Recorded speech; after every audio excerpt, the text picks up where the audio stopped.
So imagine you're a Nikon family, and after a successful high-speed burst you got yourself a DSLR kiddo. But once he says he doesn't feel like Nikon anymore. And even though he has an F mount, he's thinking to undergo surgery. Oops.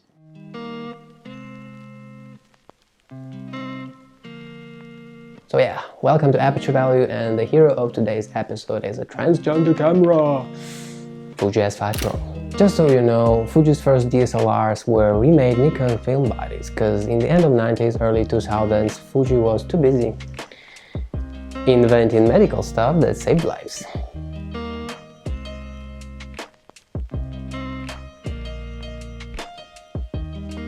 So they called up Nikon and said, yo, your SLRs look lit. How about we take the guts out of them and put some real shit inside? Nikon said, okay, whatever, just like my first love when I opened up my feelings. And Fuji did have something to stuff in. Even though they didn't have enough juice to develop their own bodies, they did create their very own digital CCD sensor. They called it Super CCD. And you're probably asking yourself, what the f is CCD? Look, all you need to know is that CCD stands for cool colors by default. Photographers out there argue that CCD sensors produce better colors compared to CMOS. FYI, CMOS almost completely replaced CCDs nowadays.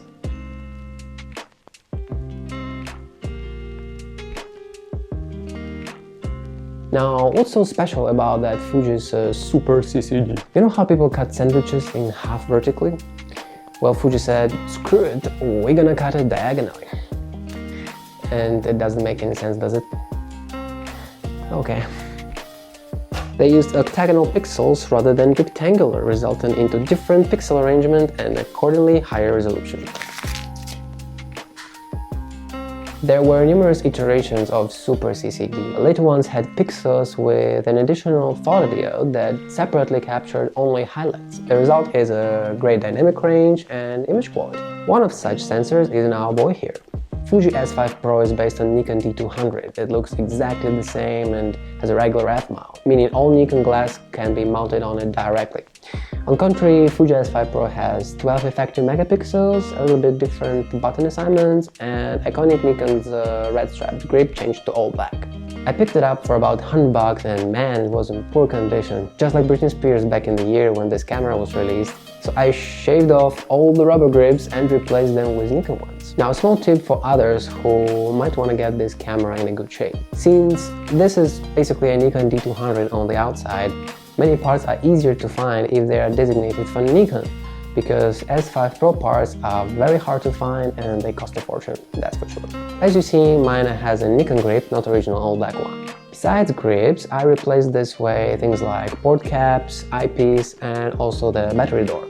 Now, although battery is identical to Nikon, S5 Pro would not take Nikon batteries because, remember, it doesn't feel like Nikon anymore. The primary reason I bought this camera is, as I mentioned before, colors. Unlike Canon and Nikon and many other companies who were making just cameras, Fuji from the very beginning was making film. So trust me when I say they know something about color, okay? Back in the days, this cam was a portrait beast and wedding photographers were the main target. Also, this is one of the best options if you want a pro-level camera with CCD. Or you also might buy a digital medium format bags that have CCDs, but holy shit. Although normally I don't shoot people, I still enjoy the colors and the looks of what I photograph with this camera. And even if I should draw, it won't need too much in post because files are just gorgeous. If you're hipsters enough like me, you can also use the film simulations that are built in, but maybe not. Now let's talk about the drawbacks, because there are a few. Since we're looking at a Nikon externally, S5 Pro inherited some Nikon problem. First thing first is rubber grips, because they peel off easier than Chernobyl firefighter skin. And also the button layout would not let you operate single-handed. And while some of you might say I'm just being picky, to me it's like jacking off with both hands. Weird and unnatural. Don't ask me how it works. And last, at least in my case, there was a battery compartment problem due to age, I suppose. The flat spring contacts inside got loosened by the time, so even though I replaced the battery door, Still, it came off from time to time, so I had to straighten them up with pliers. Operation Game Master since 1999. In terms of functionality, it's pretty good. I mean, you have all the basic modes and functions, more or less good autofocus and precise metering. I wouldn't go too far on ISO, but if you're adding grain in post anyway, you might try to go beyond 1600. The grain looks very organic straight away, especially in black and white. Also, don't forget that this camera is like 15 years old, so live view at the time was a revolution. So if you're one of those creeps who prefer looking at LCD while shooting, you'll be disappointed. Live view here goes only for 30 seconds and there's no easy way of getting there.